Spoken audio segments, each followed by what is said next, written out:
conscious co-parenting, and confident masculinity. On this episode of Simply Necessary Conversations.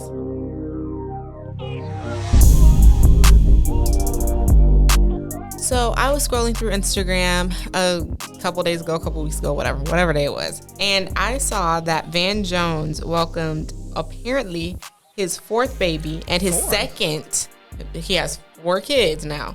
Second kid, or his second, with his friend. Keyword here is friend.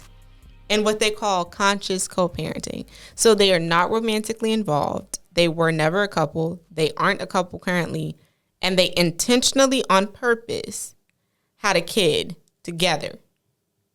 2 kids together. 2 kids together. And conscious co-parenting. And apparently he already had 2 kids somewhere else. I don't know his life like that. But he already got two with her, his friend. So who do the kids live with? I guess they treat it like a divorce situation where like half the time is spent with one, half the time is spent with the other one. I don't know.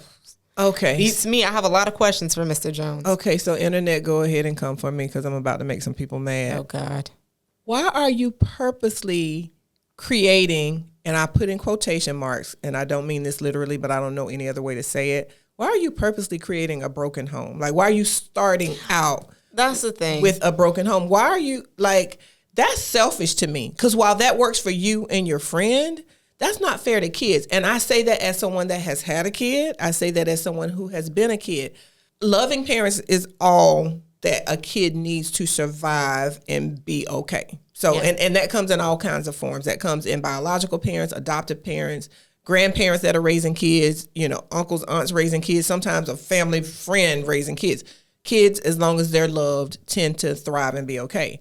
But I also know the more structure and the more intact a situation is, kids a lot of times are happier and more settled and more content. Now, somebody's going to come in the comments and they're going to explain why they were raised okay. by my brother, sister, uncle, daughter, son, and I'm fine. Okay, good for you. But kids like to have structure. I know that, and I'm going to tell you, I know this because when I was teaching middle school, maybe the first year I taught, and I was very inexperienced, so I made a lot of mistakes. Mm-hmm. I decided to do a family tree. We had read something that talked about families, whatever, and I decided, let's all do a family tree. Little girl comes up to me with her family tree, and it's all filled out on her mom's side. And I'm like, I think her name was Nikki. It don't matter. I'm going to call her Nikki now. It's like, Nikki, you didn't fill in the side where your dad goes. And she goes, I don't know who that is. Broke my heart, taught me a lesson. You cannot assume ever, ever, ever. I always now am conscious of that. I always, on anything I send home to parents, it's parent or guardian, because it's not always parent. Like, you can't even use the same language now. So those situations exist naturally. Why create situations to make yourself feel good? Because, I want a baby. Grow up. I feel like I have the, what's the word that I'm looking for? I feel like I have the word that means that you have a good case to say something about something. What is that word? I don't even know. I don't know, but I feel like we'll circle back. But I feel like I can speak on this perfectly because I experienced having 2 parents, and now I experience having a single mom at the same time. Now, granted, at the point that you became a single mom, I was grown, but I was still somewhat in formative years of adulthood. So I feel like I can give my thoughts on why I think Van Jones and his friend are very stupid for doing this. Maybe not stupid, but selfish. At least selfish. I think I'm going to say it's stupid. Y'all come okay, on. I think it's stupid because, number one, it's not like if it was a case where you have a friend that can't have a child for some reason or has no hope of finding someone, or if it's a situation like that, like an extenuating circumstance, which maybe they have an extenuating circumstance. I don't know. But if it's a case like that, then that makes sense to me because, okay, even though in my humble opinion, I feel like you should adopt and give a kid a home that already exists somewhere to live. But that everybody don't want to do that. That's fine. But if there's not an extenuating circumstance and you're just having kids for funsies, I don't think that anybody should have kid for fun. Because what is fun about having a kid? I mean, granted, you love your kid. Like, I get all of that. But like, it's work. It's a life sentence that you never get parole and you never end. Until one of you passes away, it is a life sentence. It's not something to play with. I feel like growing up seeing two parents in my head, it was ingrained in, this isn't what everybody wants, but for me, this was what was ideal. I'm going to, meet somebody. I'm going to get married. I'm going to have my own family, white picket fence, happily ever after. Hooray, hurrah. And then when y'all got a divorce, I realized that might not necessarily happen that way. Yeah. Which, good life lesson, I guess. But at the same time, I feel like it temporarily, I'll say, because I've evolved since everything first happened. I feel like it temporarily made me feel like, nah, I don't really care about love. Like, I don't really care about meeting someone. I don't really care about having kids. I cared about my future in terms of my career, but in terms of my social romantic future, I was just like, yeah, it disillusions you. And I saw that. It disillusions you because for someone to be able to choose themselves over promises that they made to someone, or to, in our case, two people, for them to just be able to say, hey, this, like, I just want to go do this. It was crappy and it sucks, but karma, we're not going to worry about that. Oh, well. Yeah. But at the end of the day, I don't think that it's smart to intentionally start out and the child already don't have a two-parent household. Yeah. They already have to go through the trauma of, I get one present from you and another present from you and one house over here and another house over there. And I kind of resent them using the term conscious. Because where is the consciousness in that? Where is the child doesn't get to have a say-so at all. You're doing what works for you. When that child has to explain at school, because I hear the kids teasing each other lovingly, sometimes in a hostile way, other times teasing each other about their parental situations, because it becomes known and becomes a topic of discussion. And all you adults out there, you can say whatever you want to. As someone that has worked with kids for years, it bothers them. It does. They don't like it. And, if it happens naturally or organically, you can't control it. You do the best you can. But when you start choosing that kind of stuff and it's going to affect somebody else, it's kind of unfair to me. And I will say that based on my own personal experiences, though, y'all don't come from me. Based on my own personal experiences and based on the experiences that I know that people that I'm close to have dealt with or whatever, when you grow up and you don't see healthy relationships, even if your parents are married and you don't see a healthy relationship, because marriage and having a two-parent household is not everything. Yeah. If you see unhealthy relationships, you are not going to know how to have a healthy one unless you actively try or you talk to your partner about it. Like, it's going to take a little bit more work, and it's going to take a lot longer for you to find your person if you already accepting bare minimum because mommy and daddy didn't get along, or mommy and daddy broke up and got back together 50 million times. Like, it's not going to be the same. I've like I said, the phrase conscious co-parenting pisses me off. I'm gonna just say that. I think it's toxic language. Yeah, I'm just I try to watch my words here, but we're using PG-13 language as someone that, like you said, 29 years of a certain situation and then seeing the change in you, and it wasn't drastic. Obviously, you continue, but I saw it. As someone that has witnessed it in classrooms with kids, it is not what kids want. Kids do not want to have a situation that's not, and I'm going to put in quotation marks because I know there's no such thing, but that is not normal or what is or wasn't necessary. Yeah. So like when you make decisions like that, because I feel like I'm very much a planner. I feel like you don't even go get a puppy when you're not got the ideal situation for a puppy, let alone a child. So I just feel like that's selfish. And I also will go and say that this is some rich people-ish. That part. Because they have enough money that they can have a kid and split it up and not be judged. And they have money for this, and they're not going to have to argue with each other about who's going to pay the light bill. Because they have a lawyer that can draw up all the contracts and outline that this is rich. Because, okay, so the less than economically gifted person, I'm gonna say it like that decides some young woman or that decides they just want a kid, and they just do it in a less formal way. They get judged for that. They get called baby mamas and baby daddies and get talked about and mocked or whatever. They're trying just because you got money and you're doing it all formal and writing up paper. It's the same thing. And a certain type of way, even though Van Jones is black, I'm aware. This is gentrification on baby mama, baby daddy culture. Yeah. Like, what is this? Like, and especially for an educated person and a person that likes to speak on cultural norms and this kind of stuff, it really irks me. I just say that. And I feel like this is on par with Nick Cannon just going out and having all those kids. Having a bunch. And also, this is really none of my business. How did they have this child? That was the next question. I was going to ask you. Like, did they do it the regular artificial insemination? Did they decide we're going to get busy one time and make this baby and then call it a wrap? Like, what happened? I feel like unless they got really lucky, if they did it the regular way, y'all not friends no more. Well, y'all aren't friends no more. None of it is our business, but when they publicized it, they made it our business because we're part of the public. So all I can say is I hope that the kids do well. I God bless them in their parenting. But like you said, if they wanted kids and they didn't want to do it the traditional way, there's plenty of kids that need parents. I just feel like it's selfish in my mind. Like, if I wasn't able to have a child for whatever reason, I find out I can't have kids, I feel like my next step would be adoption, not like I'm finna go borrow an egg or I'm finna get envy. That's just my personal opinion. And there's nothing wrong with in vitro fertilization. If that's the only means that somebody can get pregnant and that's, them and their significant other, their spouse want to do that. There's nothing wrong with that. But to do it with the plan that you're going to live separately.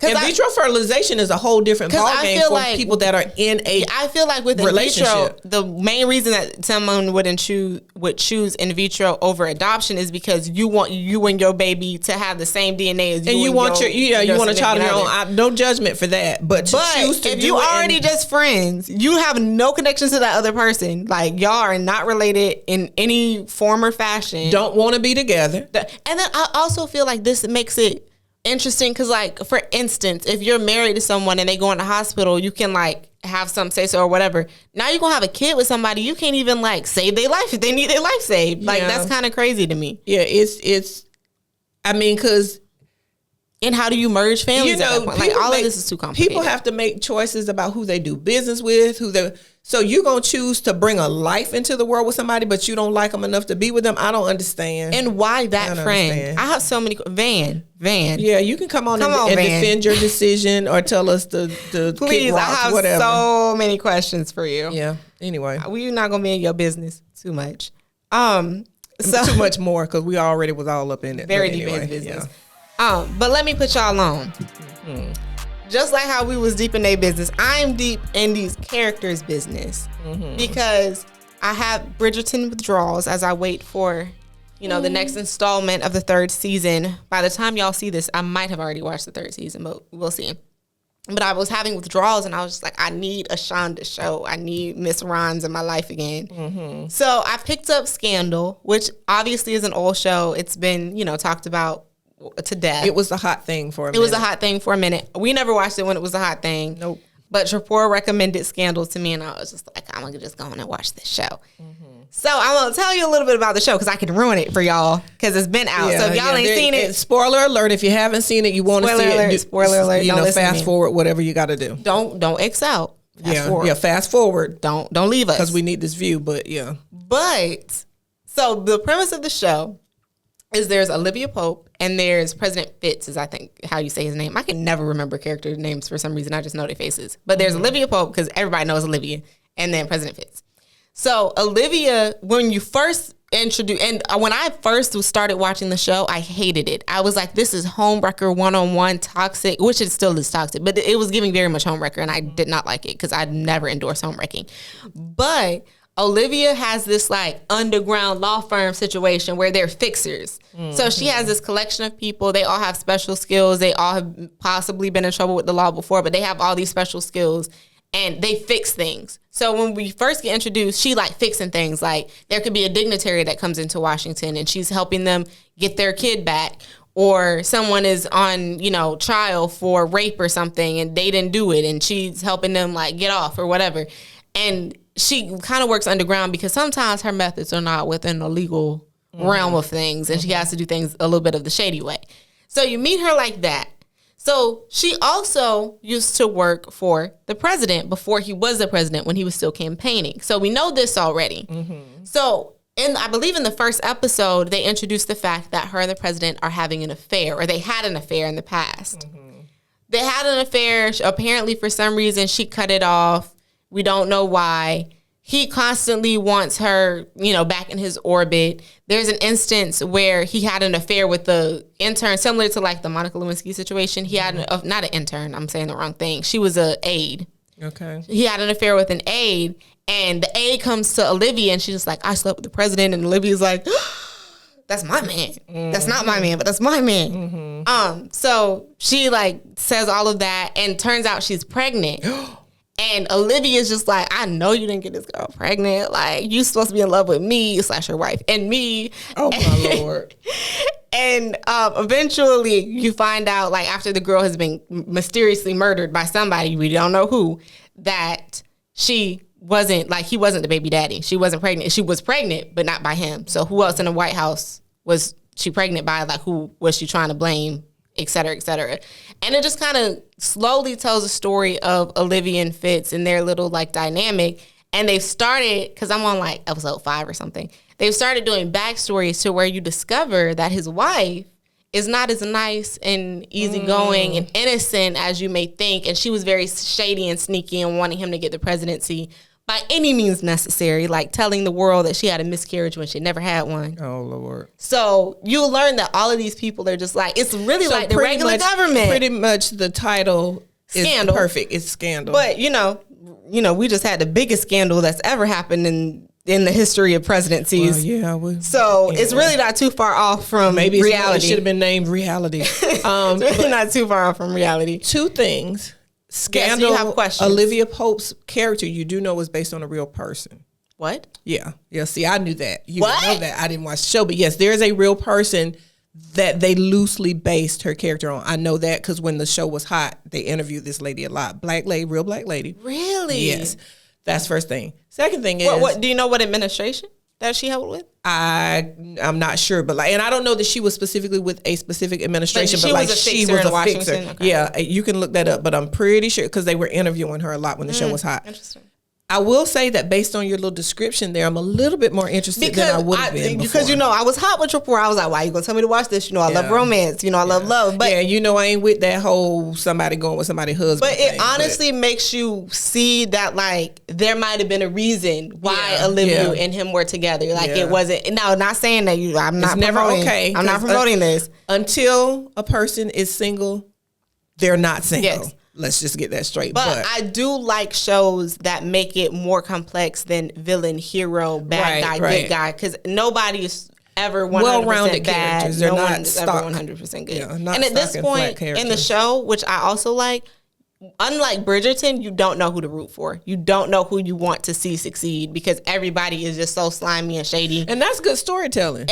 And Shonda continue, even How to Get Away with Murder. I don't think you've watched that yet. No. But all of her storytelling is very, very well-rounded. And that is why they have what they call Shondaland. Because she's doing the thing. And I just love to see a black woman win. I'm rooting for everybody black, as Issa Rae once said. Yes, ma'am. But yeah, so y'all can watch the show on your own risk. It's on it's on Hulu, not Netflix. Okay. It's on Hulu. So if you have Hulu, go on and watch it. Yeah. But what had happened was more toxicity, but this time real life toxicity. So apparently, according to People magazine, a bride replaced her bridesmaid just days before her wedding because she refused to buy the specified dress. Mm-hmm. So what are your thoughts on this? Do you think she should have gotten rid of should the bridesmaid have gotten the cut because she didn't want the dress, or should she have accommodated the bridesmaid's wants and needs? How do you become a bridesmaid without knowing what the parameters are? Like how? Because most of the time, if somebody asks you to be in their wedding, because I've been a bridesmaid a couple times. I've never been a bridesmaid. Yeah, I've been a couple times. And usually they tell you you're going to have to buy your dress, or I'm going to buy the dress, or in one case the dresses were being made, so you just had to buy the material. And I think the bride's mom was making the dresses for everybody. So you just had to buy your material. And then like in my case with my bridesmaids, I had my dresses made, and I told the bridesmaids that and they agreed that that would be their wedding gift. Like, don't buy me anything. Yeah. You're, getting your own back. Because, like, we're not rich. We didn't have money to just, make it rain for a wedding. So how do you agree to being a bridesmaid without knowing what the parameters are? And if you agreed, I could see if you were told, okay, the dress is going to cost $50 or $75, and it turns out it's $300. Then you got to lay the stand on in that. No, I didn't agree to that. But if you agreed to be in the wedding, you knew you were going to have to buy a dress. It depends. I don't know who's right and who's wrong, because I don't know how much the bridesmaid knew in advance, and then did the bride switch out and try to like. In my mind, because this is how I'm going to conduct my future wedding, the bride is always right. What I say goes. Yeah, but within reason, you can't ask people to do stuff outside their budget. No, they need to be warned. No, you can't ask people. But if she wanted a specific dress, and the bridesmaid didn't want to get the dress for whatever reason, then you can cut her from the wedding. Step down. Yeah, you can cut her from. She can still come. You're just not gonna be in a wedding no more. Yeah, I feel like that's fair because because that's her wedding and she only gets one. Day, hopefully, your wedding day is like one of the most important days of your life. Mm-hmm. And it's gonna be in 2024. It's going to be on camera. It's going to be on video. People are going to talk about it. It's gonna live forever and ever and ever. I want my wedding to look exactly how I want my wedding to look in my mind. The only person or the only people that can have true input is my husband and you.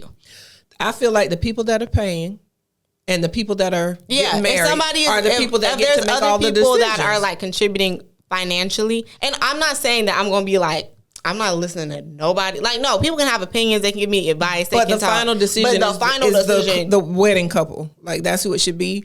Yeah. And I don't know who's right and who's wrong in this situation, because I don't know if the bridesmaid was bamboozled and told one thing and then it got switched out.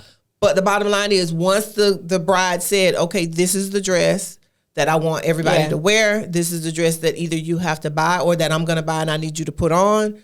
If the bridesmaid was completely against that, then you don't get to be in the wedding. You don't get to. Like, I've heard of some bridesmaids being like, "Oh, I don't look good in this dress, and I don't want to wear it." It's like, it's not about you, baby. It's not about them. But I also will say a non-bridezilla, before they invite people to be in the wedding, will take into consideration body types and body styles. Well, I love the new trend of all the bridesmaids wear a dress that fits their body, but they all wear the same color. Like that's how in my mind I would envision it, because everybody's not built the same. Yeah. And I don't want people feeling uncomfortable. And then you might have somebody that's really close to you that really means a lot to you, and you want them in the wedding. So I think the color needs to be the same. Is that everybody wears the same color, and then maybe everybody wears the dress that looks the nicest on them. But I still, even with that, say the bride gets the final veto power. Like, if you want to wear something and you're pouring out of the top, or you got cellulite, and you got a little mini skirt on, and I'm like, no, girl, you're not messing up my pictures.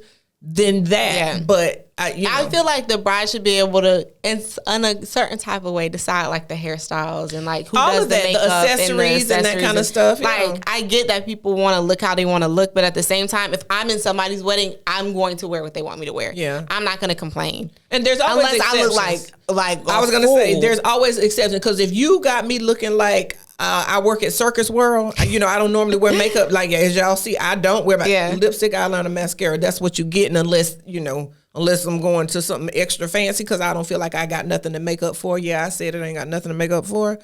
But if you got me looking like a whole clown, and I'm like, no, this is too much. Yeah. Then me and you might, like, wedding day, we might have to part ways, because you're not going to make me look like a whole fool. Because just like it's your wedding and it's going to live forever, people going to be looking at me.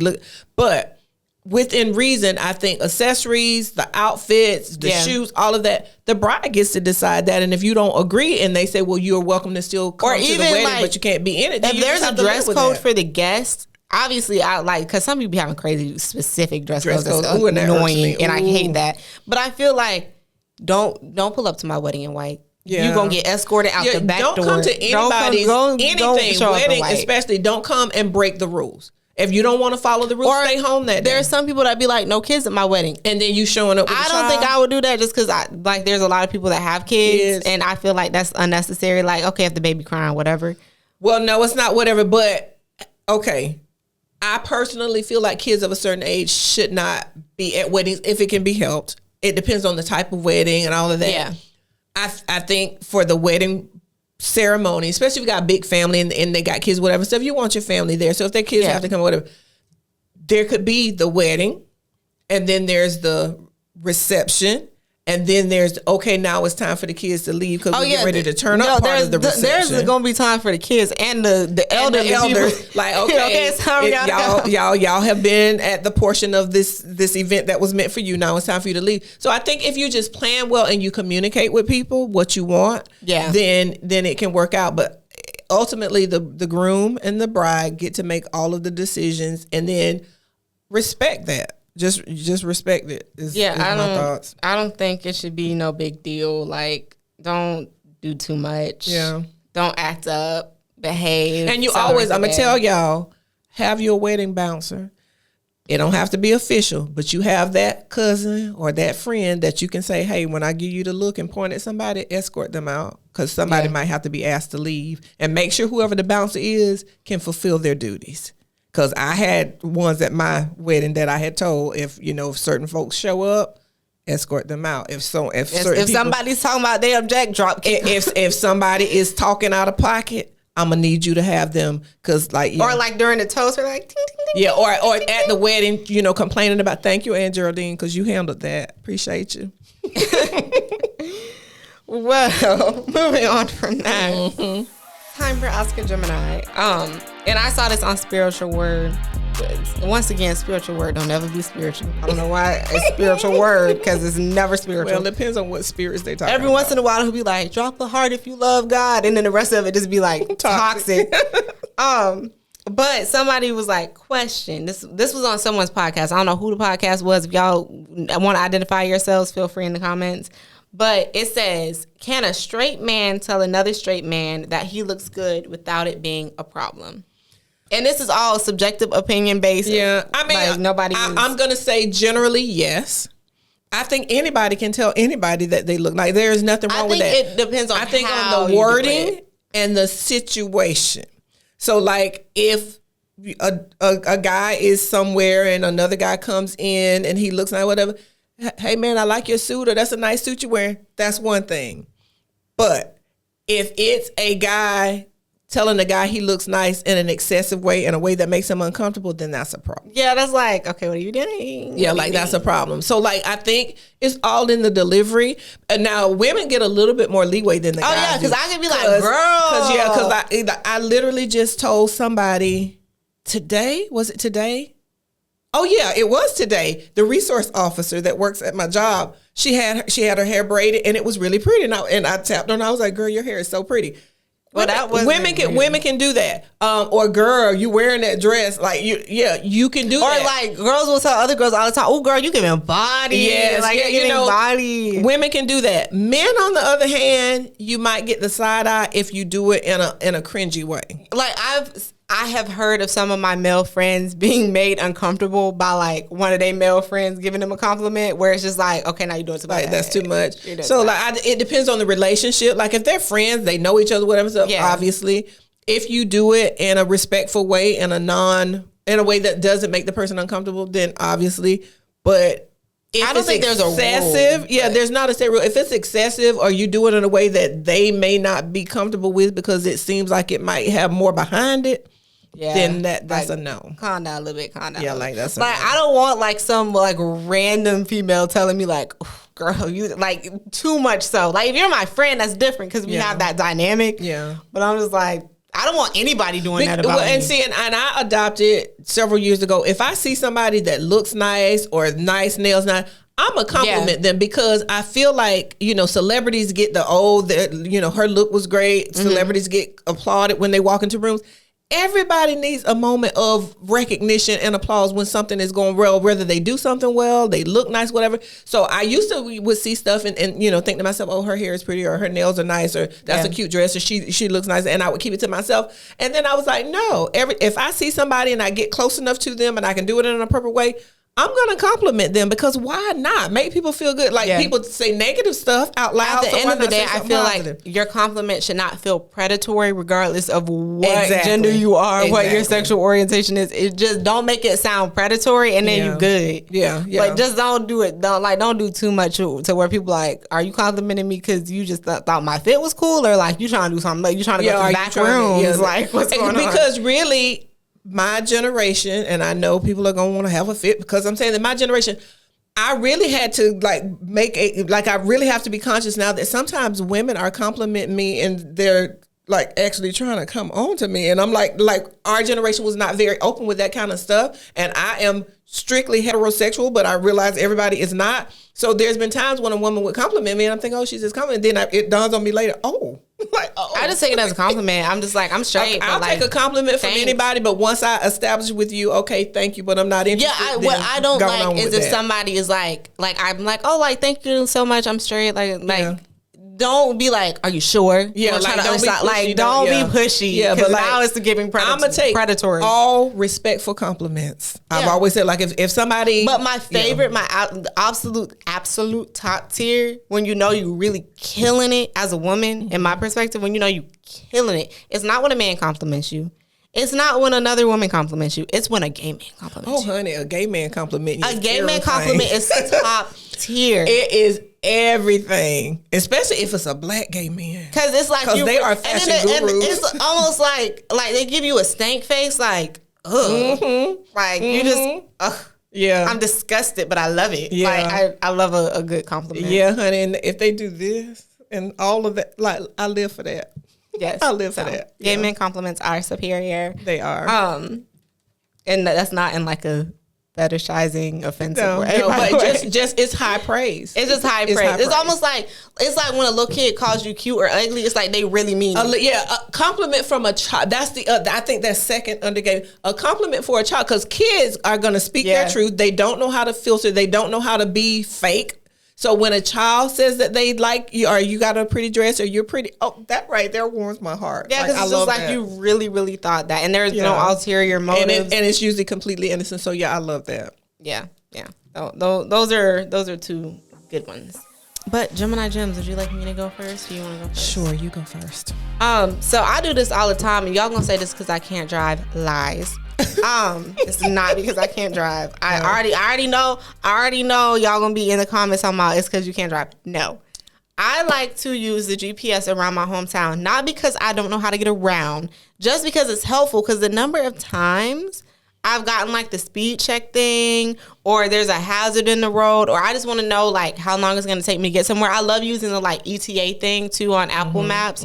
So that way, like, whoever I'm going to meet or going to see knows exactly you can tell them when you how long it's going to take me to get there, even though I be having locations and, like, it's easy to track people regardless. But I like to just put the GPS on when I'm driving. Also, I get distracted easily by, like, music or whatever, so I'll just be, like, driving, and then I might miss my turn or something, and it's just a good little reminder. Yeah. Especially if you're going on a long drive, or, like, it's dark, or, like, I have early shift at work, and I'm up at 3 o'clock in the morning, like, it's much more convenient. Well, to piggyback off of the travel theme, so when you're driving, one of the things you want to make sure you do to get the maximum amount of gas mileage is to make sure your tires are properly inflated. There have been times when I have had cars and I go to the little pump or go to the dealership or wherever, and they check my tires and they're like, did you know that you are like 10 pounds or 10 PSI? I think that's pounds per square inch or something. I don't know. Whatever. But keep your tires inflated because you'll get better gas mileage. Also, if you are like me and you use your car like a truck and you just got a ton of stuff in there, you might want to offload some of that, because the weight in the car, it doesn't make a huge difference, but it does make a difference. So if you're carrying around unnecessary things, you're not getting the best gas mileage in your car either. So make sure your tires are properly inflated. And if you don't know what the proper inflation is, I think now most newer cars, you can look in the door. That's what they always do when I go to Sam's, because Sam's, if you have a membership, will put air in your tire. They'll check your tire pressure for you at no charge. But they look in the door to see what the proper inflation is for your tires, and they'll inflate the tires for you if you need air pressure. They will also check to see if you have a nail or tack or whatever and stuff at Sam's. But yeah, make sure you got proper tire pressure. Make sure you're not carrying around extra stuff, and you will maximize your gas mileage. And with that being said, this concludes this edition of Simply Necessary Conversations. Don't forget to like, comment, share, and subscribe. Period.